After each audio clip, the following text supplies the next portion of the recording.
حبايبي مساءكم ورد وفل، ورجعت لكم بعد غيبه طويله جدا في مطبخ يوم الموسيقي. وحشتوني كلكم كلكم كلكم.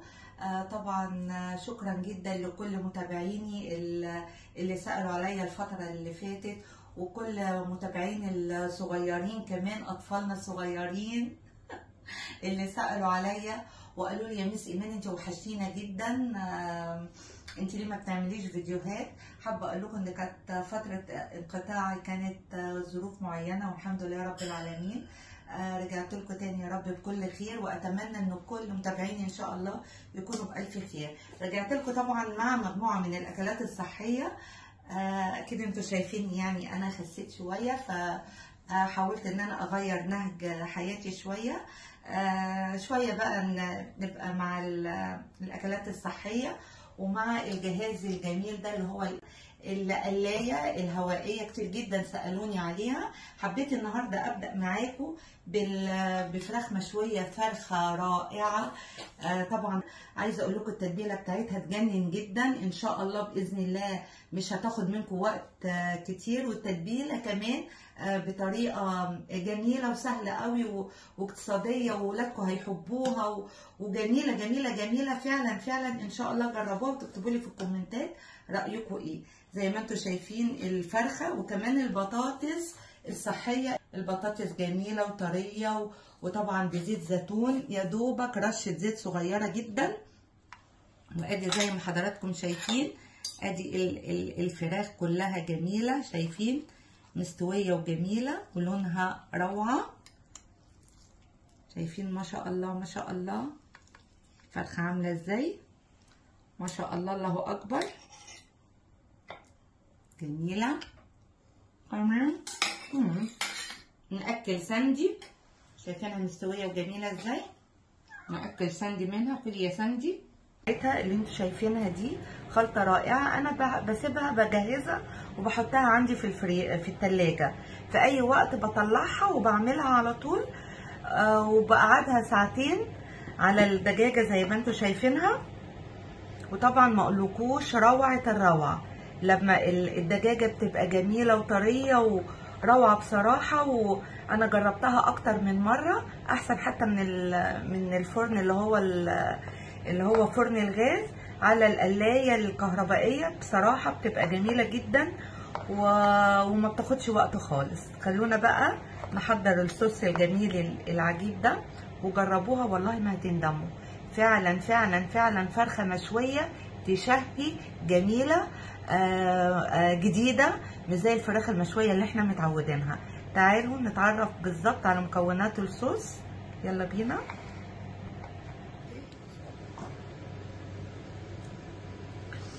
هناخد معلقه كبيره من البودر اللي احنا حضرناه قبل كده في تتبيله السمك. اوكي، ارجعوا بس لتتبيله السمكه الشعري. وهنا عايزين بناخد نص فلفل سبايسي شويه حاره. ده بقى فلفل احمر اسمه مدخن، هتلاقوه في كارفور باربيكيو، واخد بالظبط نفس ريحه الباربيكيو، روعه. هتلاقوه في كارفور، اسمه اللي هو الفلفل الاحمر ده المدخن. اوكي، باخد منه معلقه. طبعا بحط الستار انيس ده اللي هو اليانسون اللي عامل زي نجم البحر. اوكي، ورق اللوري. انا طبعا بعمل لكم يعني الصوص دوت على طول، انا بجهزه بيبقى محطوط عندي في التلاجة، بطلعه على طول، بيبقى سهل جدا. طبعا الست حرام اللي بتشتغل ما بيبقاش عندها وقت، عادي ممكن في الاجازه بتاعتها بتجهز الصوص ده وتحطه في التلاجة. وبعدين عادي بتطلع الفرخه وبتغسلها طبعا، وبعدين بتقوم جايبه الصوص ده بمنتهى السهوله وحطها على الفرخه لمده ساعتين. كاتشب طبعا. الصوص ده ماما ستور صوص، زي دبس الرمان كده، قريب من دبس الرمان.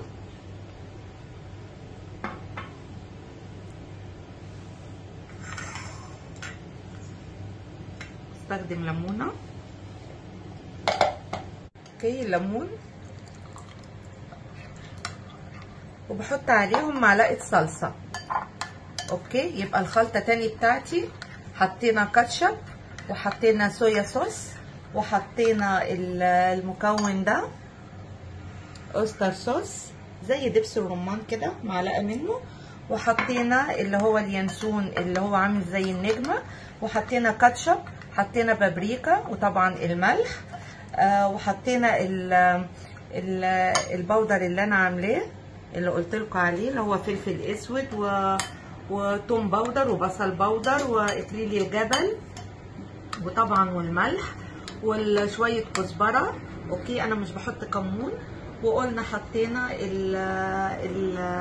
اللي هو الفلفل الاحمر المطحون بودر بيبقى مدخن، ده بيدي ريحه رائعه في الفراخ المشويه. وبعدين حطينا شويه سبايسي ومعلقه بابريكا. وده كده عندي الصوص الجميل دوت، بخليه عندي في التلاجة وبطلع في اي وقت، بقوم مطلعه الفرخه وبقوم متبله بيها الفرخه كلها وسايباها لمده ساعتين، وبعدين بدخلها في جهاز الاير فراير.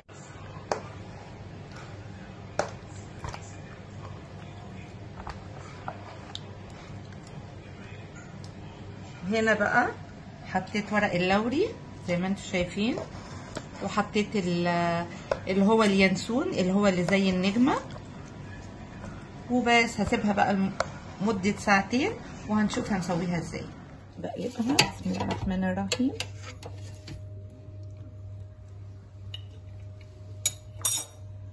والصوص بدهنها بقى بالصوص تاني، طريه وجميله ما شاء الله الله اكبر. وبس بعد ربع ساعه يعني دوبك عليها الساعه.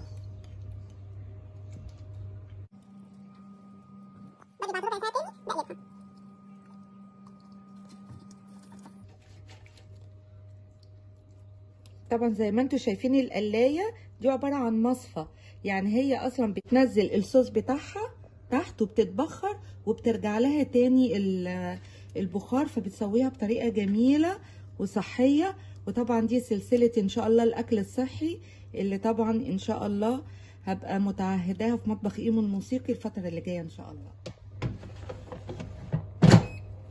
اوتوماتيك هي بتتبل مع نفسها يعني. خلاص فاضل 9 دقايق يعني ما شاء الله. انا شايفاها دلوقتي روعه من جميع الجهات. ما شاء الله.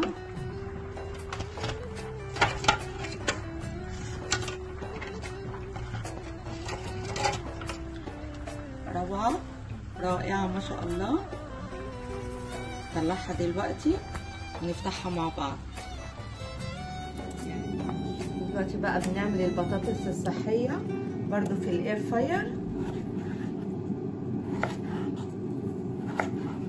كده بالطريقه دي، بتبقى كبيره يعني، بتبقى جميله جدا وصحيه جميله بصراحه، سواء اذا كانت مع السمك او مع الدجاج المشوي في الاير فراير. كله طبعا احنا بنستخدم الاير فراير.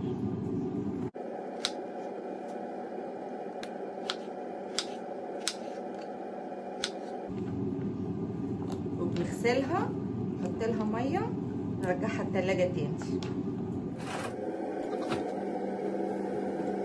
نفتح اوكي منيو هنا. اوكي بعمل 200 على ربع ساعة. اوكي ده البطاطس يبقى درجة الحرارة 200 وعلى ربع ساعة ونشغل من هنا.